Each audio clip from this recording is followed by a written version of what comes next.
Shalom y bienvenidos a Vía Hafta Yisrael, una frase hebrea que significa amarás a Israel.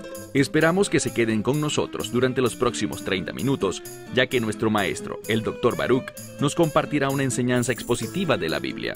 El Dr. Baruch es profesor titular del Instituto Sera Abraham, con sede en Israel. Aunque todos los cursos en el instituto se imparten en hebreo, el Dr. Baruch se complace en compartir esta enseñanza en inglés con doblaje al español. Para más información, visítenos en amarasaisrael.org o descargue nuestra aplicación móvil Mi Estudio Bíblico. Aquí está Baruch y la lección de hoy. Cuando una persona demuestra un compromiso con el reino de Dios, disfrutará de muchos beneficios. Uno de los beneficios que veremos hoy es el discernimiento divino, es decir, que cuando haces que el reino de Dios sea la prioridad en tu vida, una de las cosas que Dios hará por medio del Espíritu Santo es que Él te dará visión. Hablo sobre una perspectiva de reino con discernimiento para tomar decisiones que no solo serán de bendición para ti en esta era, sino también después de que este mundo termine, cuando tu vida cese y entres al reino de los cielos. Hemos visto una y otra vez justo eso, cómo de manera reiterada el Mesías enseñaba sobre el reino de Dios, para que podamos entender cuán importante, cuán vital es la verdad del reino para tu vida. Y si no estás totalmente comprometido con el reino de Dios, no tomarás decisiones correctas. No tendrás el discernimiento para entender qué está pasando en tu vida y cómo responder a ello. Dicho esto, toma tu Biblia y ve conmigo al libro de Mateo, capítulo 13. Libro de Mateo, capítulo 13. Muchas veces vemos el Nuevo Testamento, bien sea cuando Pablo hablaba, o el Mesías, o algún apóstol, y vemos que el énfasis está en cómo ser salvos. A veces usamos la palabra justificación, cómo encontrar el perdón de los pecados por la gracia de Dios, para que puedas entrar al reino de Dios.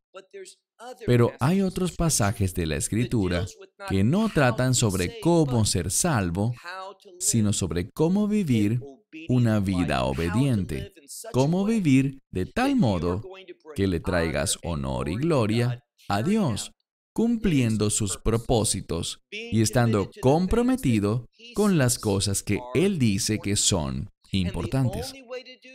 Y la única forma de hacerlo es con un discernimiento que es un don del Espíritu Santo.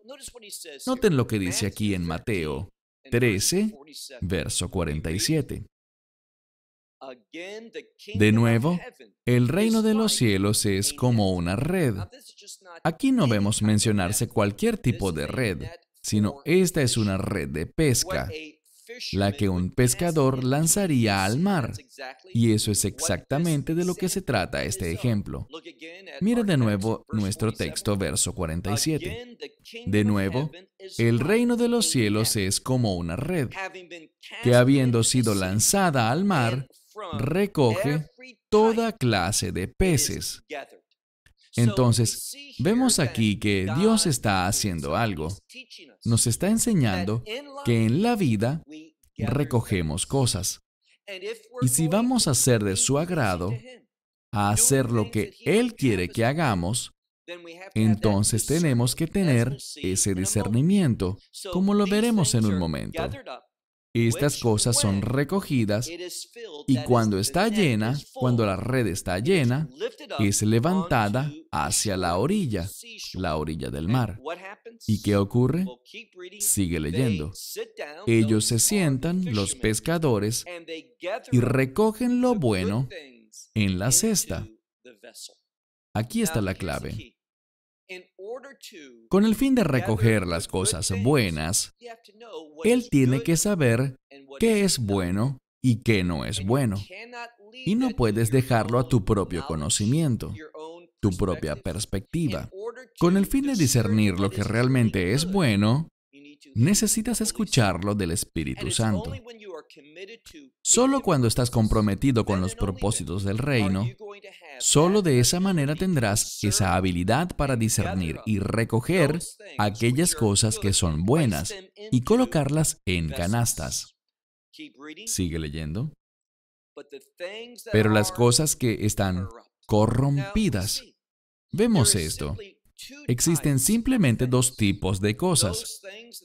Están aquellas que se califican aquí como buenas, es decir, cosas que están relacionadas con la voluntad de Dios. Y las otras cosas, la palabra aquí significa corrompidas, significa que se están pudriendo, que no van a durar mucho tiempo. Esta es la situación. En la vida, te estás esforzando, estás trabajando, haciendo cosas. Pero el problema es que la vasta mayoría de la gente está esforzándose y trabajando, obrando y consumiéndose por cosas, persiguiendo, enfocando sus deseos en una situación determinada para poder cumplir lo que quieren con el fin de obtener sus objetivos. Pero este es el problema.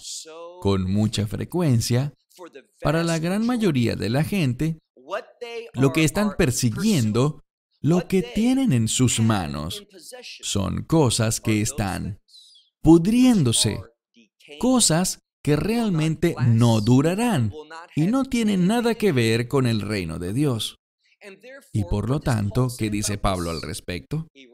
Él escribe en 1 Corintios capítulo 3 que las personas que piensan así, sin discernimiento, van a sufrir una gran pérdida. Esta es la verdad bíblica. Cuando vayas delante de Dios en el día del juicio, y vamos a ver que el juicio siempre estará fundamentado en las enseñanzas del Mesías. Es muy triste, es desafortunado, es un error arraigado en una forma de pensar equivocada, cuando la gente no piensa en el juicio, diciendo que, la gracia de Dios llegó, por lo que no habrá más juicio. Eso es una mentira. Sí habrá con seguridad un día de juicio que vendrá. Y si tienes discernimiento, si tienes mentalidad de reino, ese día del juicio no será un día de pérdida, sino de recompensas. Será un día para recibir. Pero para quienes toman decisiones mundanas, no decisiones de reino, sino mundanas, estos individuos van a sufrir pérdidas. Este será el peor día para ellos, un día que los conducirá a una eternidad de algo. ¿De qué será? Sigue leyendo. Uno que tiene discernimiento recoge las cosas buenas en canastas, pero las cosas corrompidas las echa fuera. Y el énfasis aquí en el texto está en afuera. Sigue leyendo, verso 49. Así será al final, cuando esta era llegue a su fin, a su conclusión. Así será al final de los tiempos. ¿Qué pasará? Los ángeles saldrán y separarán a los malos de entre los justos. Escuchen esto. Vemos que hay dos clases de productos, aquellos que son buenos conforme a la voluntad de Dios y aquellos que están corrompidos, que no tienen una calidad duradera, que se pudrirán y se perderán para siempre. No construyas tu vida persiguiendo cosas que según la perspectiva del reino son basura. Están en estado de putrefacción, no durarán. Del mismo modo dice que los ángeles al final de los tiempos, en la consumación de este mundo, los ángeles saldrán y harán algo. ¿Qué dice la Escritura? Estos ángeles, puedes creer que tendrán discernimiento y ellos separarán a los malos de en medio de los justos. Y aquí está la clave. Solo hay dos posibilidades. Está por un lado aquello que es malo. ¿Qué es algo malo? Que está en conflicto con Dios. Y está aquello que es justo. Bíblicamente hablando, vemos que la justicia es resultado de la fe. Lo vemos, por ejemplo, en el libro de Génesis. Vemos a Pablo enfatizándolo en el libro de Romanos, capítulos 4 y 5. Pero aquí está otra verdad importante. Vemos una relación entre la justicia y la manifestación de la gloria de Dios. Y cuando la gloria de Dios es manifestada, aquí está la clave. Cosas buenas, bendiciones, ocurren. Los ángeles saldrán y separarán solo dos posibilidades: aquello que está corrompido, que es malvado, y aquello que es justo, que está relacionado con el reino. Leamos ahora, por favor, el versículo 50. Dice aquí: y ellos los arrojarán dentro del horno. Esto es claramente una referencia al juicio, un juicio literal. Aquellos que están corrompidos, aquellos que son malignos, aquellos que no son parte del reino de Dios, ¿qué les ocurrirá a ellos? Los ángeles los reunirán y los arrojarán. ¿Dónde? Los arrojarán dentro del horno de fuego. Y el fuego, con mucha frecuencia, tiene que ver con el día del juicio de Dios. Y este juicio no es por un tiempo determinado, sino que es por siempre y siempre. Así que vas a pasar la eternidad en uno de dos lugares. Puede que sea en medio de un fuego eterno o en el reino de Dios. Puedo decirte algo, sin temor a la menor duda. Yo sé que esto es un hecho. No habrá nadie que entre al reino de los cielos que se arrepienta de estar allí. Y no habrá nadie que esté experimentando este juicio de fuego que no sufra eternamente con gran arrepentimiento por haber tomado una terrible decisión, por haber rechazado el mensaje del Evangelio, por no haber tenido mentalidad de reino y no haber amado al rey de ese reino, al Mesías Yeshua, Jesús de Nazaret, a quien el mundo llama Jesucristo, el ungido. ¿Y por qué Él es el ungido? Porque fue enviado por su Padre Celestial para brindarnos salvación, para entregar su vida de modo que podamos tener vida eterna. Así que habrán personas que serán echadas al horno de fuego, donde habrá... ¿Cuál será su destino eterno? ¿El de aquellos que no tuvieron discernimiento? ¿El de quienes no tuvieron mentalidad de reino? Este será el llanto y el crujir de dientes.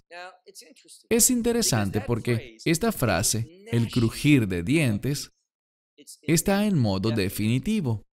¿Qué significa eso?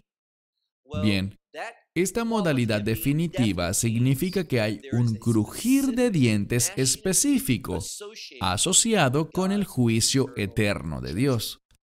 Y tú no querrás ser parte de eso. Bien, avancemos al próximo verso, el verso 51. Yeshua les dijo: ¿entienden ustedes estas cosas? Y déjame decirte, tú necesitas entender estas cosas. Estas cosas deben ser el fundamento de tu vida. Entonces les dice a ellos: ¿entienden ustedes estas cosas? Y le respondieron: sí. Y presta atención a la siguiente palabra. Si estás usando una traducción basada en un texto griego defectuoso, la palabra no estará allí. Pero si estás usando una traducción que está basada en un texto griego apropiado, hay otra palabra. No es simplemente sí, sino sí, Señor. Y aquí está la clave. Cuando una persona tiene mentalidad de reino, reconocerá a Yeshua, a Jesús, como Señor. Y Él se convierte en el centro de su vida. Y su objetivo es servirle a Él, agradarle a Él. ¿Y sabes qué es lo maravilloso de eso? Que cuando lo haces, el resultado será el gozo. Gozo en este mundo, pero más importante, gozo por la eternidad. Entonces, les pregunta: ¿entienden ustedes estas cosas? Estas son cosas que tienen que ver con el reino. Y ellos respondieron, sí, Señor. Verso 52. Por esta razón, todo escriba, presta atención a esto. Los escribas, en su mayoría, no tenemos tiempo para profundizar quiénes eran, pero eran expertos en las escrituras. Y si eres un experto en las escrituras y estás entrenado adecuadamente, entenderás las cosas del reino. Recuerden, he hablado sobre discernimiento desde el principio, y aquí está el origen, las bases de esta doctrina de discernimiento y mentalidad de reino, porque dice, por esta razón, todo escriba que está entrenado en el reino de los cielos es semejante a un hombre, no a cualquier hombre, a un hombre que es el dueño de una casa. Este hombre se refiere al dueño de una casa, pero comprende sus implicaciones. Significa alguien que tiene autoridad. Es dueño de algo, y al ser dueño de algo tiene una responsabilidad de autoridad. ¿Y qué hace este hombre?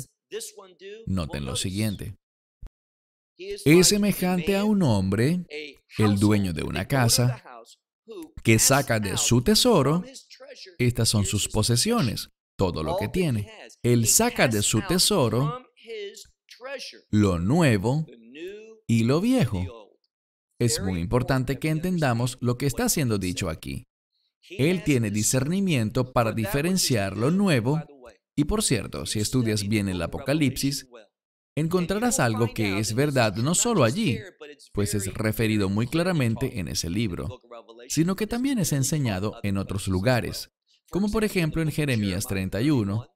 Esta palabra nuevo está relacionada con el reino, y la palabra viejo está relacionada con este mundo. Así que lo que nos dice es esto: todo escriba, toda persona que entiende la palabra de Dios, que ha sido entrenada, ¿cómo dice? Entrenada en el reino de Dios. Se trata de una persona que ha logrado, ha poseído, es el dueño y es capaz de sacar de su tesoro y discernir entre aquello que es nuevo, lo relacionado al reino, y aquellas cosas que se relacionan con el mundo. Él tiene discernimiento. Mira ahora el verso 53. Y aconteció que cuando Yeshua terminó estas parábolas, y recuerda que las parábolas son mensajes que contienen sabiduría, una corta declaración que está llena de una sabiduría que debería gobernar tu vida, dirigir tu vida. Entonces, aconteció que cuando Yeshua había completado estas parábolas, que Él se fue, se retiró de allí. Y al llegar, presta atención, al llegar a su propia región, esta es el área de su infancia, de donde Él proviene. Entonces, al llegar a la región de donde Él proviene, empezó a hacer algo. Dice que Él estaba enseñando, y presta mucha atención. La gramática aquí está en modo imperfecto. ¿Qué significa? Que ha venido enseñando en el pasado y está enseñando en el presente. Pero esta enseñanza ya no continuará. Llegará a su fin en ese tiempo. ¿Entiende esto? Las cosas tienen un final. Esta es una oportunidad para que puedas fijar tu mirada en la palabra del Señor. Leer las Escrituras. No siempre tendrás esa oportunidad de escuchar la palabra de Dios y responder a ella. Aprovecha esta oportunidad. ¿Qué hizo él? Estaba enseñando la palabra de Dios en sus sinagogas. De modo que, fíjense, ellos estaban asombrados. Escucha lo que dicen. Ellos han oído a gente predicar anteriormente.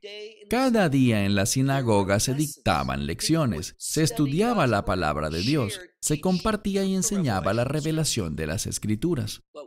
Pero cuando lo hizo Yeshua, dice que ellos estaban, y esta es una palabra muy significativa y muy poderosa, Ellos estaban asombrados y decían, ¿de dónde sacó este? Es muy importante. Ellos están desconcertados. Tienen una pregunta. ¿De dónde? ¿Cuál es la fuente de la que éste saca tal sabiduría y tales poderes milagrosos? Él es capaz de hacer tantas cosas diferentes. Sabemos que Él puede hacerlo todo, pero aquí, en este contexto, nos habla sobre la diversidad de su poder para hacer cualquier clase de milagros. Y hacen otra pregunta. Miren el verso 55. No es este, y una y otra vez Yeshua es nombrado aquí como este. ¿Por qué? Es una palabra que lo coloca como alguien único, que es diferente de todos los demás. Así que se preguntan, ¿no es este el hijo del carpintero? ¿No se llama su madre Miriam o María? ¿No son sus hermanos Jacob o Santiago y Joseph y Simón y Judá, y sus hermanas? ¿No están todas con nosotros? Verso 56 al final. Hacen la misma pregunta otra vez. Por tanto, ¿de dónde saca éste todas estas cosas? Lo reconocieron. Él es único. Es diferente. Nunca habían oído a nadie compartir la verdad de las Escrituras como Él lo hace. Están maravillados por Él. Y empiezan a elaborar estas preguntas. ¿De dónde saca tal sabiduría? ¿De dónde saca sus poderes? Y está en plural. Milagros que hizo. ¿Cuál es la fuente de esto? Y ya saben que solo hay una respuesta. Una que identifica quién es Él. Sí, en un sentido físico, en un sentido terrenal, Él es el hijo del carpintero. Pero su identidad, escucha bien, Él era Dios, Él es Dios y será por siempre Dios. Eso nunca cambia. Completamente hombre, completamente Dios. Y Él es el Hijo del Dios Altísimo. Esto habla de su divinidad. ¿De dónde viene su poder? ¿De dónde viene su sabiduría? Viene de Dios, lo que se relaciona con su identidad. Y escuchen algo que es muy difícil de entender. Si me preguntan, ¿cuáles son las bases para esta dificultad? Les diré las bases de la dificultad antes de decirles cuál es la dificultad. Estuve enseñando en otra localidad sobre el libro de Éxodo. Y allí, Dios le dice a Moisés, con referencia a los hijos de Israel, Eshei Orf, ¿qué significa? Duros de cerviz. Que ellos son gente dura de cerviz. Ahora, no seamos tan duros con los hijos de Israel, porque todas las naciones tienden a ser duras de cerviz. Toda la gente tiende a tener un problema con el orgullo. Todos tendemos a ser egoístas. Pero en el caso de Israel, simplemente era algo demasiado visible. ¿Por qué? Porque la palabra de Dios fue dada a ellos. Todos tenemos esa tendencia a no querer someternos a la buena instrucción de Dios. Pero noten lo que dice. Ellos preguntaron, ¿no conocemos a su familia? Sabemos que su padre es el carpintero, Joseph.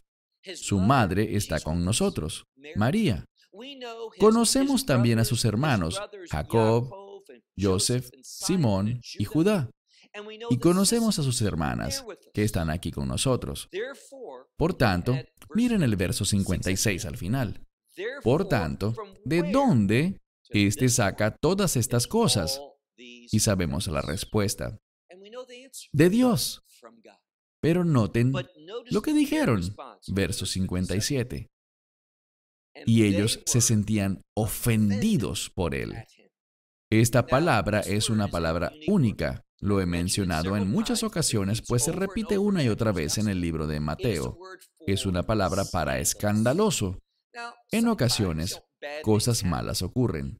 Hay cosas que pueden resultar un poco embarazosas, cosas que causan que te sientas avergonzado. Pero esto va más allá. Esto es escandaloso. Y piensa por un momento sobre todos los milagros maravillosos que Él hizo en Galilea. Cómo Él bendijo gente, ayudó personas, amó a la gente.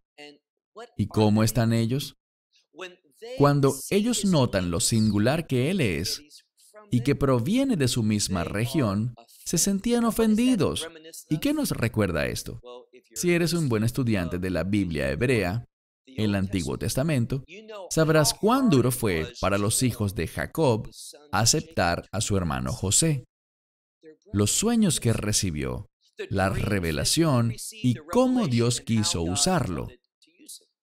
Y esto es lo mismo que vemos aquí, un rechazo por la gente que literalmente lo conocía mejor.